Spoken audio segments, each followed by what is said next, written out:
Esta segunda clase la he titulado La triple acción del Espíritu en los perdidos. La triple acción del Espíritu en los perdidos. Y me gustaría que iniciemos entonces con una pregunta. ¿El Espíritu Santo obra alguna gracia en las personas que se perderán por rechazar el Evangelio? Y la dinámica es la misma de la clase anterior. Vamos a responder sí o no en el chat. Solo sí o no. ¿El Espíritu Santo obra alguna gracia en las personas que se perderán por rechazar el Evangelio? Miren, interesante esta pregunta. ¿Qué dicen ustedes? Vamos a leerlos. Recuerden, solo por el chat, no enciendan sus micrófonos, solo por el chat van a escribir sí o no y yo los leo. Ok, iniciamos con una ronda de nos. Sí, ok. Otra pregunta capciosa de pronto. Es una pregunta interesante. Ok, ok. Bueno, estoy viendo como que hay mitad y mitad. Muchos sí y muchos no. Bueno, hasta ahí el chat. La respuesta es sí, sí existe. Y es precisamente de eso que trata la clase y de lo que vamos a hablar. Se trata de la gracia común y precisamente hay una triple acción del Espíritu con este grupo de personas, con los perdidos, con los no regenerados.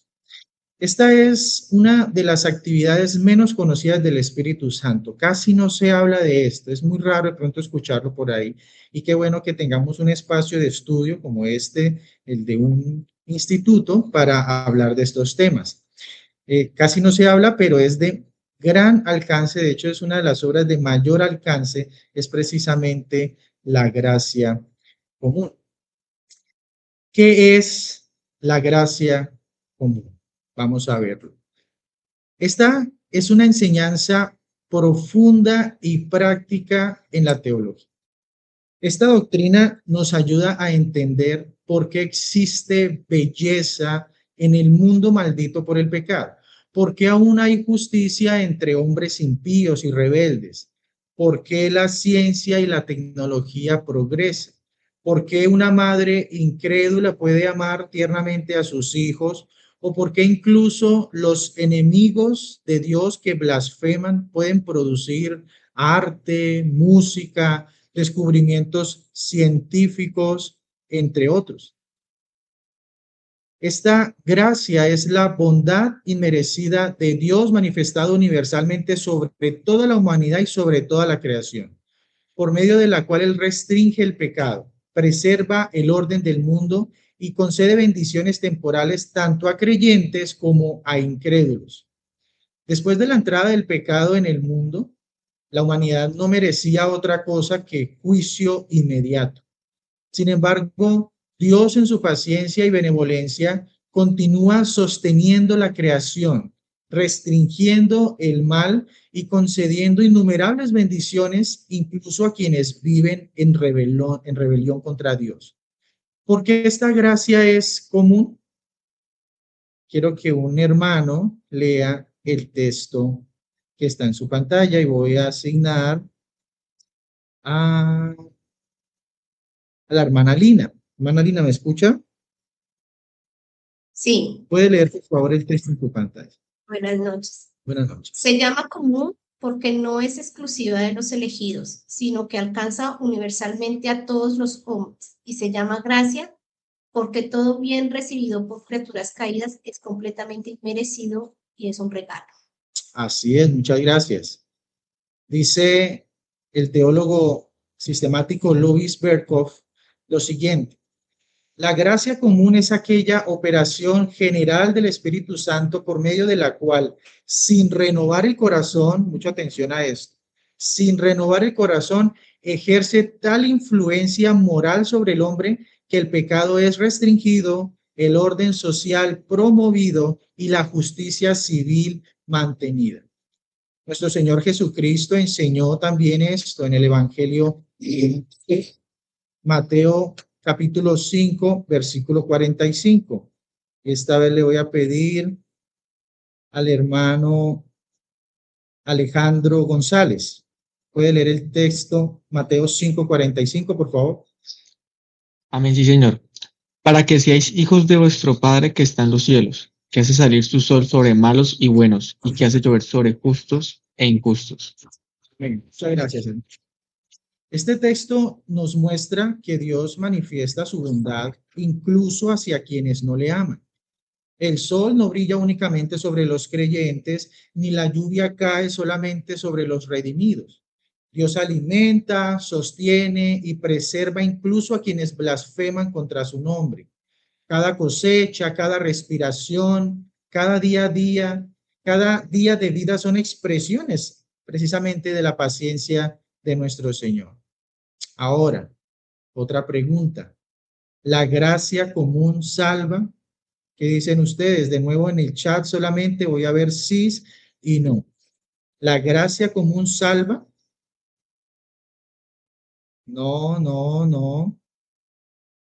Muy bien, ok, todos están muy de acuerdo. Hasta ahí el chat. Muchas gracias por participar. La respuesta es un rotundo no.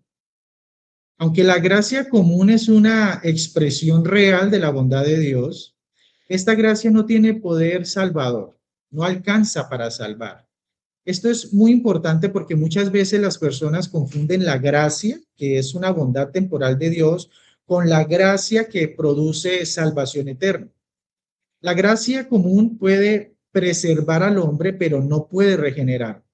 Puede restringir el pecado externamente, pero no transformar el corazón. Puede producir moralidad civil, pero no una verdadera reconciliación con Dios.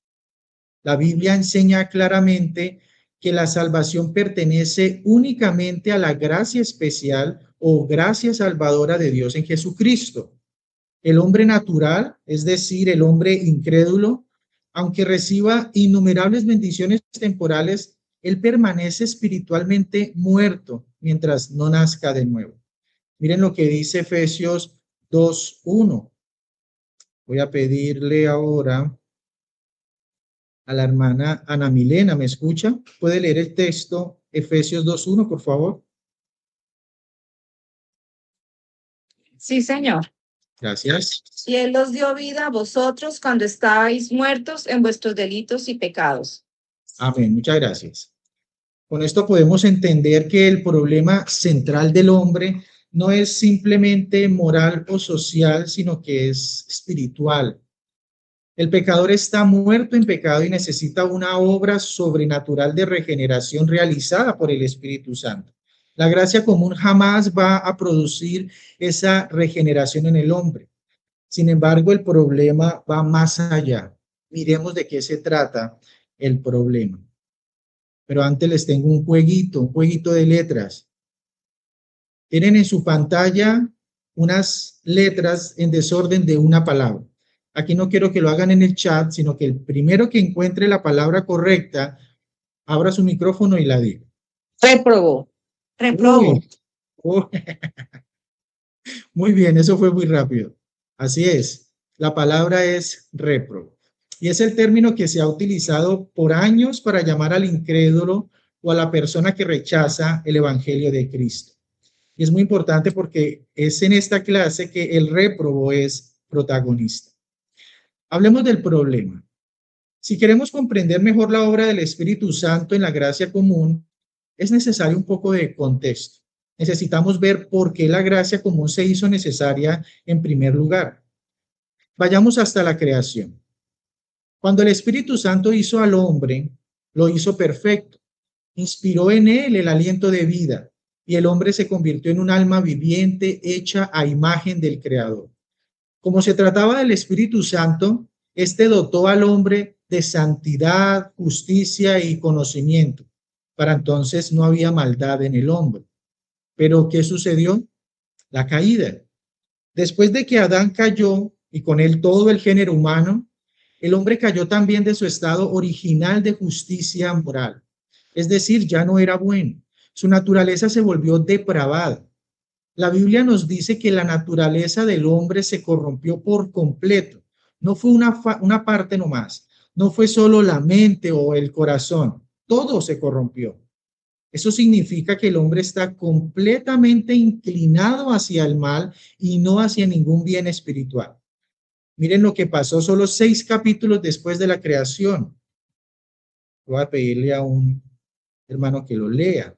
Hermana Angélica Huiza, ¿puede leer el texto Génesis 6:5, por favor? Un momento, por favor. Desde Argentina. Desde Argentina, la hermana Angélica nos va a leer Génesis 6:5. A ver, Génesis 6:5. Y vio Jehová que la maldad de los hombres era mucha en la tierra, y que todo designio de los pensamientos del corazón de ellos era de continuo solamente el mal. Amén. Muchas gracias, mi hermano. El corazón de los hombres, ese centro de emociones, sentimientos y pensamientos, estaba inclinado de continuo solamente al mal. Qué terrible noticia. El hombre natural, es decir, el hombre sin la acción sobrenatural del Espíritu Santo en su vida, no conoce en el sentido más básico ni a Dios ni a la verdad.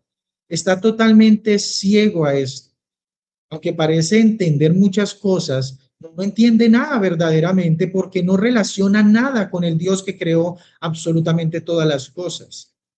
El hombre debería poder conocer a Dios a través de la observación del poder y la sabiduría de Dios en la naturaleza.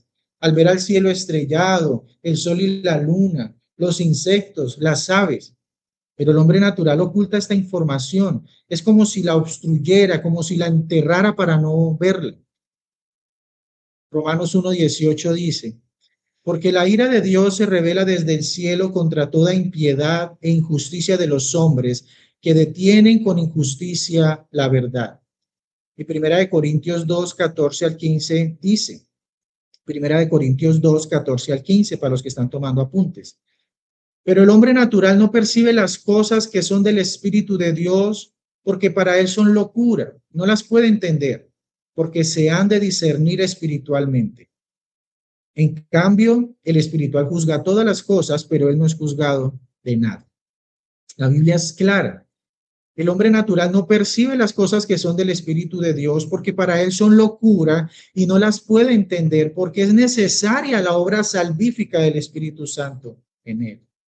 El hombre natural no solo no conoce las cosas de Dios, sino que odia a Dios y se ha colocado en una situación moral tan terrible que debido a su voluntaria desobediencia ya no puede hacer ni una sola cosa buena a los ojos de Dios. Se ha hecho su enemigo. Muchas veces esto suena a algo difícil de creer, porque suena a crudo. Pero si nuestra fe está en Cristo y creemos que la Biblia es la autoridad máxima, debemos aceptar esto como verdad.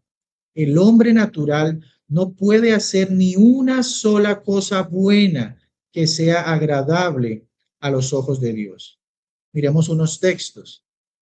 Génesis 8:21 dice lo siguiente: y percibió Jehová olor grato, y dijo Jehová en su corazón: no volveré más a maldecir la tierra por causa del hombre, porque el intento del corazón del hombre es malo desde su juventud. Es malo desde su juventud. Jeremías 17:9. Quiero que lo lea la hermana Carmen Lu. ¿Puede leer, por favor, Jeremías 17:9? A ver, permíteme un minuto. Jeremías 17:9. 17:9. Dice: engañoso es el corazón más que todas las cosas y perverso. ¿Quién lo conocerá? Amén. También quiero leerles Romanos 3 del 10 al 18. Mire lo que dice. Como está escrito: no hay justo ni aun uno, no hay quien entienda, no hay quien busque a Dios. Todos se desviaron, a una se hicieron inútiles. No hay quien haga lo bueno, no hay ni siquiera uno. Sepulcro abierto es su garganta, con su lengua engañan. Veneno de áspides hay debajo de sus labios. Su boca está llena de maldición y de amargura. Sus pies se apresuran para derramar sangre. Quebranto y desventura hay en sus caminos, y no conocieron camino de paz. No hay temor de Dios delante de sus ojos. Y Romanos 8 del 7 al 8 dice, Romanos 8 del 7 al 8, por cuanto los designios de la carne son enemistad contra Dios, porque no se sujetan a la ley de Dios, ni tampoco pueden. Y los que viven según la carne no pueden agradar a Dios. Entonces, por todos estos pasajes debemos decir que si bien el Espíritu Santo creó a Adán santo y justo, debido a su pecado la naturaleza del hombre se corrompió por completo, de manera que ya no es digno delante de Dios, sino que sus inclinaciones son únicamente al mal. Esta es entonces la condición del hombre natural. Y aquí va el problema. El hombre natural no es tan malo como podría ser. Ojo, el hombre natural hace muchas cosas que en lo exterior son buenas y agradables. Hay personas que no han seguido por completo sus inclinaciones malvadas. Estas personas no son cristianos, no conocen el evangelio de Cristo y si lo han escuchado lo han rechazado por completo. Sin embargo, en ciertos aspectos son mejores que nosotros, los cristianos. Nosotros que conocemos la Biblia, que oramos, que asistimos a la iglesia, a veces al compararnos con algunos incrédulos, vemos entre ellos, para vergüenza nuestra, personas con un carácter más estable que el nuestro, personas que dominan mejor sus emociones que nosotros. Hay quienes son más generosos y caritativos que nosotros. Vemos entre los hijos de ellos jóvenes prudentes y dedicados, y entre los hijos de los cristianos a veces vemos tramposos y mentirosos. Hay personas incrédulas que son más empáticas, son más respetuosas del dolor ajeno que los cristianos. ¿No creen ustedes que esto es un problema? Miren lo que dice Mateo 5:20. Porque os digo que si vuestra justicia no fuere mayor que la de los escribas y fariseos, no entraréis en el reino de los cielos. Jesús es el que está diciendo esto aquí. Los escribas y fariseos eran espléndidos en su época. Eran personas excelentes, con una dedicación profunda de las cosas de Dios y el estudio de la ley. El problema es que su sistema religioso cayó. Se volvieron hipócritas, orgullosos y legalistas. Pero miren esto, en apariencia eran excelentes, pero en su interior no eran verdaderos creyentes. Y sin embargo eran mejores en muchas cosas que los verdaderos creyentes. El problema al que nos enfrentamos es cómo explicamos esto. Según la Biblia, como ya lo vimos, el hombre está corrompido por completo, está muerto en delitos y pecados. El hombre natural no puede agradar a Dios.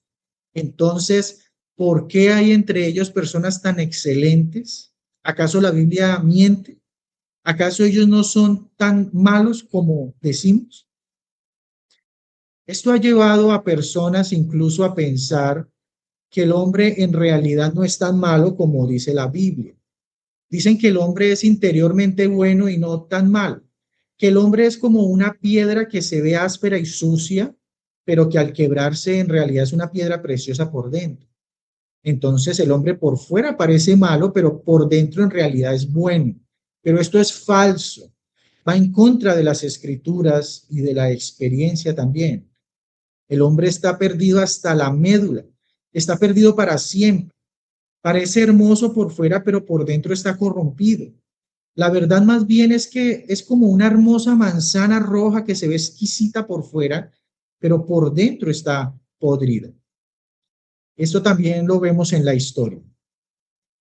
Hombres como Norman Bessune, ateo y marxista, desarrollaron innovaciones médicas que ayudaron a muchos, incluso llevó atención médica gratuita a zonas pobres y a zonas de conflicto armado. Alan Turing, un escéptico que salvó a muchos en la Segunda Guerra Mundial con su intelecto para descifrar códigos nazi. Florence Nightingale rechazó el cristianismo ortodoxo, pero transformó completamente la enfermería promoviendo conocimientos vitales de higiene médica. Jonas Salk, un humanista que veía la esperanza solo en la ciencia y no en Dios, descubrió la vacuna contra la poliomielitis, una enfermedad que trajo una crisis mundial a mitad del siglo XX, matando a miles de niños. Y algo sorprendente de este hombre al investigarlo es que no patentó esa vacuna. Y cuando le preguntaron por qué, él contestó, ¿acaso se puede patentar el sol?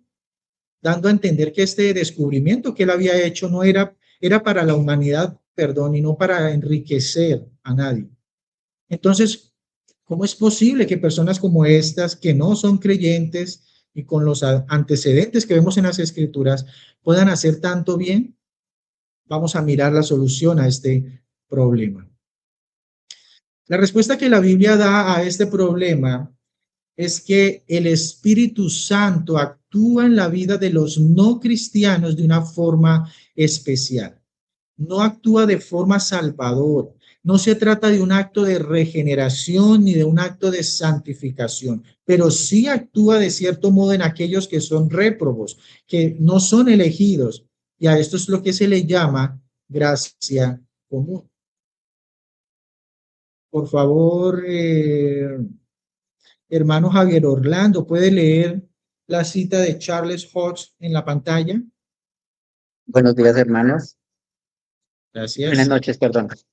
Todo lo bueno en el hombre caído debe atribuirse a la influencia del Espíritu Santo. Así es. Muchas gracias. Los hombres no merecen esta obra del Espíritu Santo. Por eso se les llama gracia. Lo que merecen es el castigo inmediato de Dios, la condenación eterna. Sin embargo, están recibiendo favores inmerecidos hoy. Aunque se le llama gracia común, de alguna manera pienso que la terminología no es del todo correcta, ya que la gracia que es derramada sobre el regenerado es diferente a la que es derramada sobre el no regenerado. Al final son dos tipos diferentes de gracia. Edwin Palmer dice lo siguiente: la operación salvadora del Espíritu Santo, que sirve de freno al pecado en las vidas de los elegidos, es consecuencia de una gracia especial, del amor especial de elección de Dios por sus escogidos. La acción no salvadora y de freno del pecado por parte del Espíritu Santo en la vida de los réprobos es resultado de la gracia común. Entonces debemos decir que el freno es común para ambos, pero la gracia, es decir, ese amor que frena, es diferente. Y al final ese amor redunda solamente para los elegidos. Ahora, también es cierto que dentro de esta obra del Espíritu Santo se ofrece a los réprobos la salvación. Se les llama a través del Evangelio. Este ofrecimiento es real, pero no es efectivo, pues el no regenerado lo rechazará siempre por su entrega total al pecado. Vemos la gracia común en muchos aspectos de la providencia de Dios en este mundo. Lo vemos cuando el sol, la luna y las estrellas brillan para los no creyentes, cuando la lluvia cae sobre la cosecha de los no creyentes y da fruto, cuando los cuerpos de ellos son sanados con la medicina, entre otros ejemplos. Esto significa que Dios es paciente en la ejecución de su castigo hacia los no creyentes, no dándoles de inmediato su merecido. Vamos a ver la triple acción del Espíritu Santo en ellos. Una es de aspecto negativo, la primera, y las siguientes son de aspecto positivo. Miremos la primera, el freno del pecado. Aquí vemos el aspecto negativo. La Biblia indica que Dios envía su Espíritu Santo entre los no elegidos para impedirles que den rienda suelta a sus malas inclinaciones. Es como si les pusiera un cerco para limitar su pecado. Ahora, esto no hace que las obras de estos hombres sean agradables a los ojos de Dios, solo los hace menos malos. Es por eso que la vida en este mundo es posible, es tolerable, es vivible, porque el Espíritu Santo impide que los hombres lleguen a excesos. Leamos Génesis 26. Voy a pedirle al hermano José Alejandro Riaño. ¿Puede leer Génesis 26, por favor? José Alejandro, ¿me escucha? Sí, sí, señor, qué pena, es que no me dejaba activar el micrófono. Tranquilo. Oh Dios, en sueños, yo también sé que con integridad de tu corazón has hecho esto. Y yo también te detuve de pecar contra mí, y así no te permití que la tocases. Amén. Muchas gracias. Aquí Dios está hablando a Abimelech después de haber tomado a Sara, pensando que era solamente hermana de Abraham. No sé si recuerdan el texto. El texto indica que no dejó al impío pecar. Dice, yo te detuve, no te permití. Es claro que Dios está limitando la maldad en los perdidos. Un ejemplo gráfico que podríamos tomar también es que para frenar la inmoralidad sexual, por ejemplo, Dios hace que ésta vaya acompañada de enfermedades venéreas. De esta manera la gente controlará sus deseos lujuriosos, no por temor de Dios, sino por temor a las consecuencias a estas enfermedades.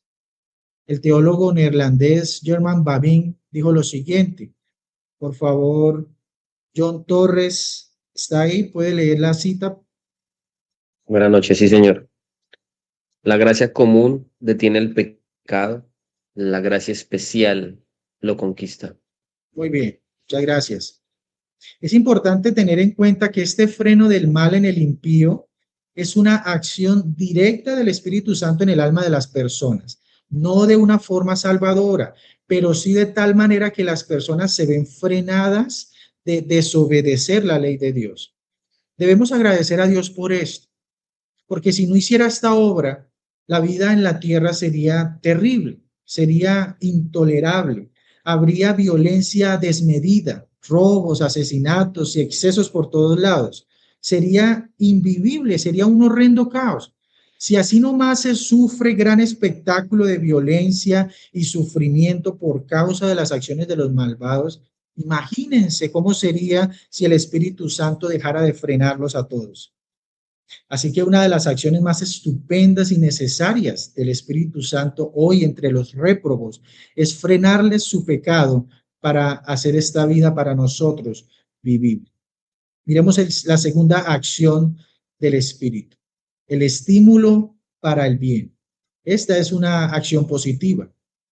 Si el pecado es frenado en el incrédulo, algo debe reemplazarlo y eso debe ser bueno. El Espíritu no solo frena el pecado, sino que también estimula al hombre a hacer el bien.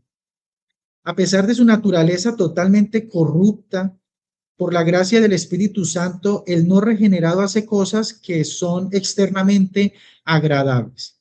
Ahora debemos tener claro lo siguiente. El hombre natural no hace absolutamente nada que sea verdaderamente agradable delante de Dios, ya que la falta de fe hace que todo lo que no proviene de Dios sea pecado. Miremos lo que dice Romanos 14:23.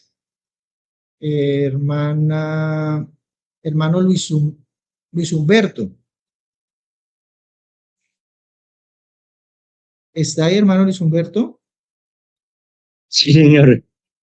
Dice, pero el que duda sobre lo que come es condenado, porque no lo hace con fe. Todo lo que no proviene de la fe es pecado. Muchas gracias, mi hermano. Amén, así es. Ellos pueden hacer cosas que externamente son conformes a la ley de Dios, pero como no aman a Jesucristo, como no honran a Dios y como no hacen las cosas por motivaciones puras de amor y fe hacia Dios, todas sus acciones son pecado. Un ejemplo, si un unitario, es decir, aquel que niega la Trinidad y solo cree que el Padre es Dios, diera 1.500 millones a nuestra iglesia para comprar un lote y construir un templo más grande y cómodo que lo necesitamos, esta donación no sería un acto de bien espiritual, no sería agradable a Dios, porque no proviene de una fe genuina en Jesucristo. Por supuesto, esta acción de parte del unitario es mucho mejor que gastar ese dinero en prostitución o en casinos. Pero como el motivo adecuado está ausente, ningún acto del no regenerado es fundamentalmente agradable a Dios. Sus acciones son relativamente buenas, pero no verdaderamente buenas. Es gracias a esta operación del Espíritu Santo en los réprobos que el unitario ayudará a levantar a un niño que se ha caído en su bicicleta, que el borracho llevará un mercado a una familia pobre y que el blasfemo se esforzará por hacer las mejores cirugías para sanar a los enfermos. Todo esto ocurre por la obra del Espíritu Santo. Dijo el pastor británico Arthur Pym lo siguiente. Hermana María Eugenia, ¿me escucha? ¿Puede leer la frase en su pantalla? Amén. Muchos hombres realizan acciones admirables no porque sus corazones sean santos, sino porque Dios frena su corrupción y estimula virtudes externas. Muchas gracias, mi hermano. Así es. Miremos la tercera obra del Espíritu Santo, también positiva, la dotación de dones. La tercera acción del Espíritu Santo en la vida de los réprobos es la dotación de dones. En la gracia común se halla el dotar de dones al no cristiano, dones como capacidad intelectual, habilidad mecánica, talentos artísticos, aptitud para la ciencia, la tecnología, la medicina, la música, la lengua, entre otras muchas. Los cristianos no tenemos el monopolio de los dones. Es muy evidente en nuestra experiencia que muchos que no son cristianos son a menudo aquellos que tienen más habilidades y están mejor dotados de destrezas y talentos.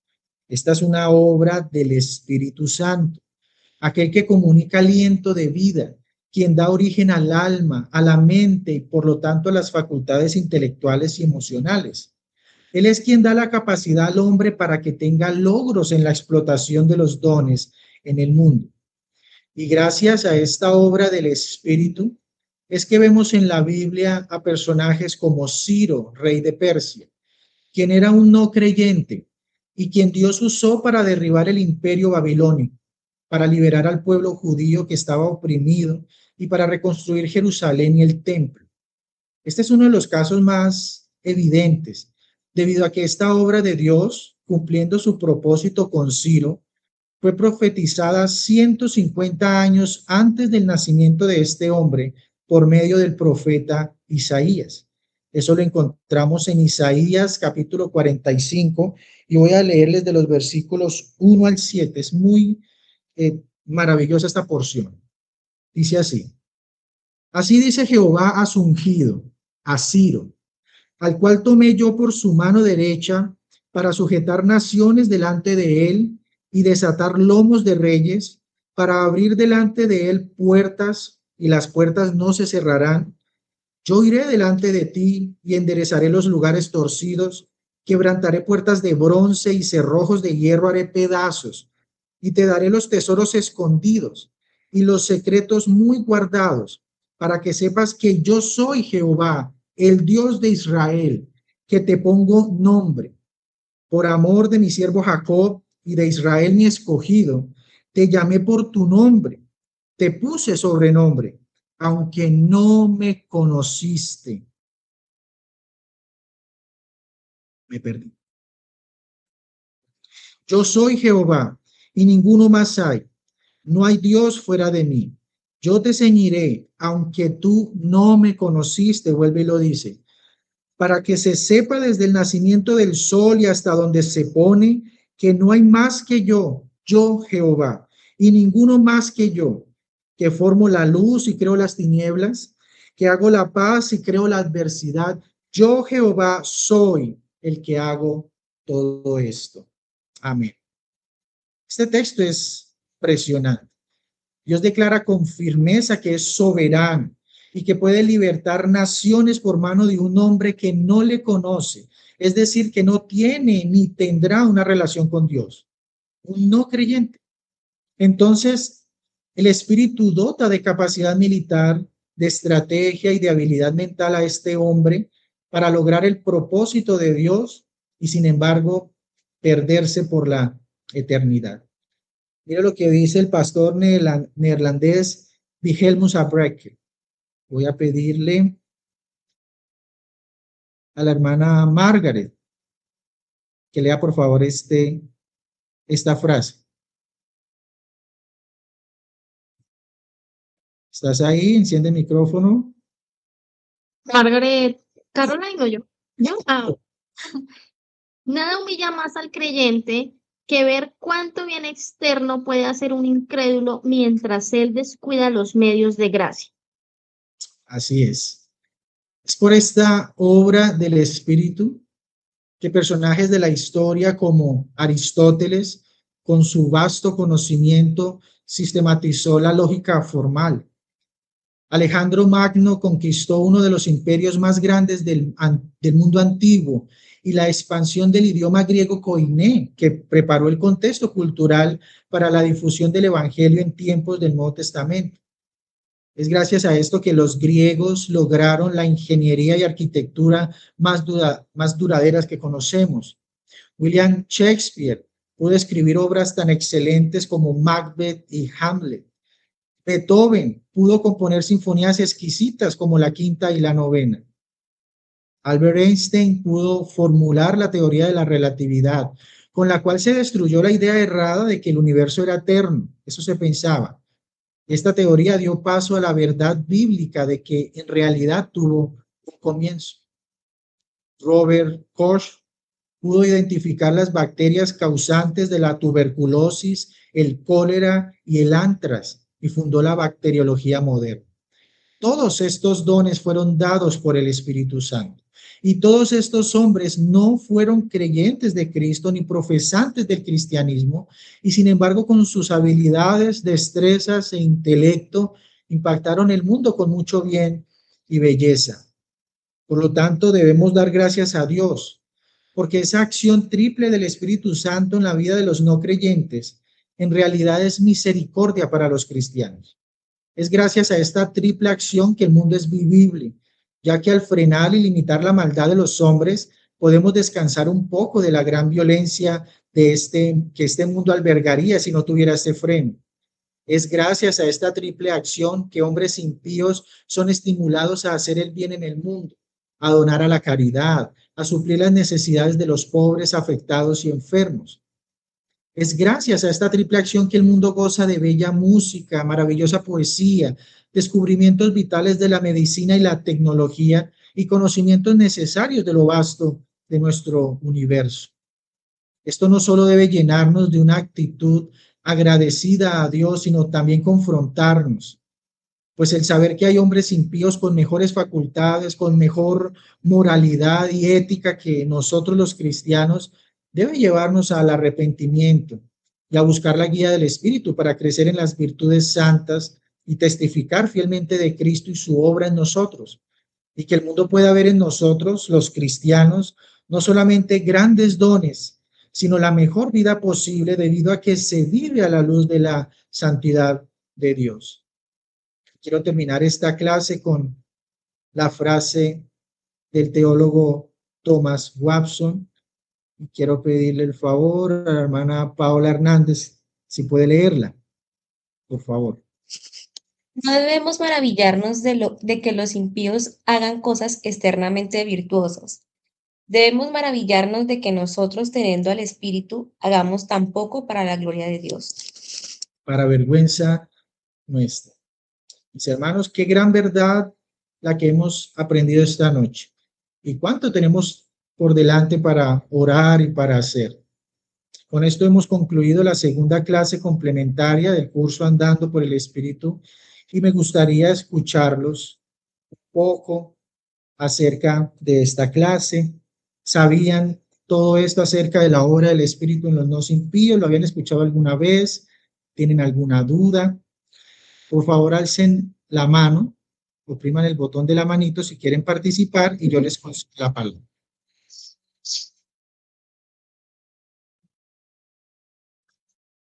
Margaret Gómez, ¿puedes hablar?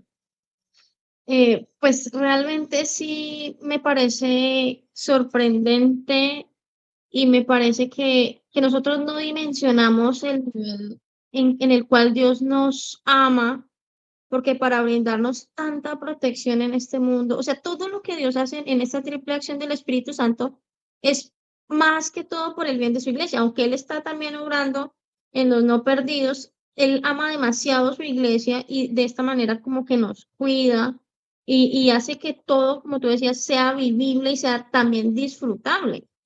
Y se imagina uno, por ejemplo, en esos tiempos de Noé o la ciudad de Sodoma y Gomorra, cómo sería de terrible el ver que, digamos, hay violencia y hay ciertas cosas, pero que el control de Dios a través de su Espíritu Santo en este mundo hace que para nosotros esta vida cristiana aquí, digamos, sea llevadera y sea disfrutable. Es algo por lo cual deberíamos de verdad estar muy agradecidos con el Señor. Así es, muchas gracias. Hermana Alicia Quiñones, ¿puede hablar? Sí, hermano Alejandro, gracias. Yo me pongo a analizar que realmente el cristiano no tiene conciencia exactamente de que todo está bajo el control de Dios, lo bueno y lo malo, ¿sí? Por eso no son conscientes de que las obras buenas que hace el impío también son puestas por Dios, ¿sí? Ustedes solamente miran que Dios es únicamente a favor de sus hijos, pero no entiende que las obras buenas las hace por amor a sus hijos. Eso es todo. Así es, mi hermano. Esas obras buenas que los no impíos también hacen, también redundan en un favor precisamente para nosotros. Eso es verdad. La hermana María del Pilar había alzado la mano, ¿quiere Sí, participar? hermano, gracias. Pues tengo una inquietud porque pues no sabía que el Espíritu Santo refrenaba la maldad en el réprobo, porque la misma palabra dice que de continuo solamente piensan en hacer el mal. Y por eso vemos cada vez una situación, un mundo cada vez más pervertido y vemos cada vez más maldad, inclusive en los cristianos. Entonces, me parece que Dios es extremadamente e infinitamente misericordioso de permitir de que la maldad no se salga de su cauce, ¿no? Como los mares, ¿sí? O como los ríos, aunque se salgan porque cumple su propósito.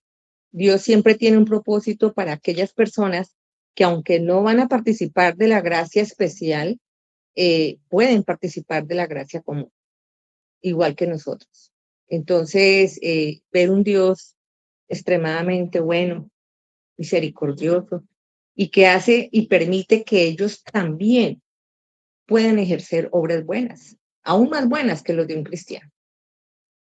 Y yo me aterro de ver y conocer, y me avergüenzo, conocer mucha gente que no es cristiana, y es extremadamente dadivosa, generosa, no es mezquina, tienen compasión por haciendo obras de misericordia, aunque las hagan para la razón que ellos tengan en su corazón, pero yo me avergüenzo de ver tantas personas que son recatólicos a morir y hacen tantas obras de misericordia, por ejemplo, con el anciano que está en las calles, ¿sí? Ellos mismos buscan los medios de cómo, y cada 2 meses recogen 10 ancianos, los alimentan, les dan amor, les permite que los médicos los alivien con medicamento y vuelven y y van rotando.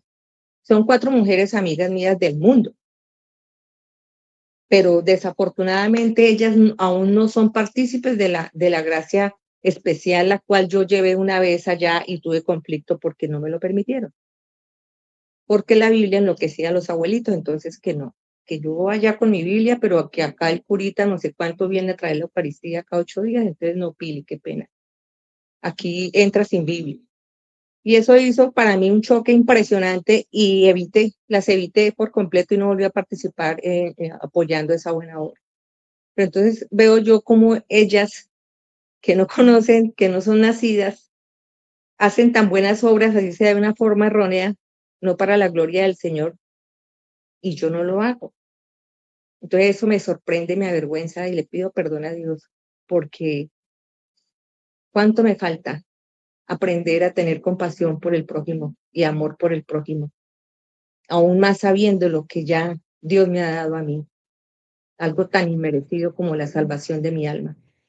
Entonces Dios nos ayude a ser generosos, dadivosos y compasivos con las almas perdidas. Así es, hermana. Es a la final también una exhortación para nosotros porque, como dice su merced, esto es muy cierto. Entonces necesitamos orar más, pedirle más al Señor que nos abra ese corazón, que deposite en nosotros ese querer como el hacer, para también ser partícipes de su obra, ayudando aquí en esta tierra, que el mundo sea un poco mejor. Hermana Ana Milena, deseo la palabra. Gracias. Es que pensaba en la gracia para los no creyentes y nosotros estuvimos ahí en algún momento, nosotros fuimos impíos antes de conocer el Señor y pienso que eso que en algún momento fue gracia especial, pues gracia común también fue esa gracia especial para los que habían de ser salvos más adelante. Y también cuando esas buenas obras, al final siempre, Mateo, hay un versículo que dice que todas esas obras llevan a que le demos gloria a Dios. Entonces, finalmente, tanto en los impíos como en los creyentes, todo es para su gloria. Así es, mi hermana, es verdad. ¿Alguien más quiere participar dando su opinión? Ok, entonces damos por finalizada nuestra segunda clase. El pastor va a hablar. Pastor, concedo la palabra. ¿Escucha, pastor? Allá. Sí, es que no tenía prendido el micrófono. Buenas noches a todos. Este tema es tan importante, el tema de la gracia común, para que nos ayude a tener una visión acerca de las cosas que suceden en el mundo. A veces uno, cuando no comprende estos temas, se confunde. ¿Por qué los impíos oran mejor que los mismos creyentes? ¿Por qué yo como creyente no actúo de manera más correcta? Bueno, no debemos perder de vista que nosotros éramos de la misma masa y Dios en su gracia y en su misericordia nos atrajo y nos hizo nuevas criaturas. Y los que quedan en el mundo son creación de Dios, aunque no son hijos, pero Dios en su misericordia y en su gracia obra de manera poderosa y misericordiosa en favor de todo el género humano, incluyendo los mismos creyentes, refrenando la maldad y promoviendo el bien, para que nosotros como creyentes admiremos el poder y la magnificencia de Dios en su control sobre todo. Entonces, la gracia común nos permite entender por qué el médico, por qué el ateo, por qué fulanito, por qué sutanito hace tantas cosas sin ser creyentes, por qué el mundo de esta manera actúa. Y entonces, entender el tema de la gracia común, y como usted lo explicó hoy, nos da una visión mucho más acertada acerca de la cosmovisión que debemos tener como creyentes, nosotros los que por la gracia de Dios hemos conocido a nuestro Señor Jesucristo. Eso era lo que quería decir. Hoy yo sé que muchos salen de acá con una mejor visión de la vida, del andamiaje, de lo que se ocurre de una manera u otra en el universo entero, en la humanidad. Así es, pastor. Muchas gracias. Hermana Alejandra, tiene la palabra.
Muchas gracias, Ale. Así es de gran importancia, de gran confrontación y nos da mucha luz, como decía el pastor, de la cosmovisión que debemos tener acerca de cómo Dios actúa en el mundo.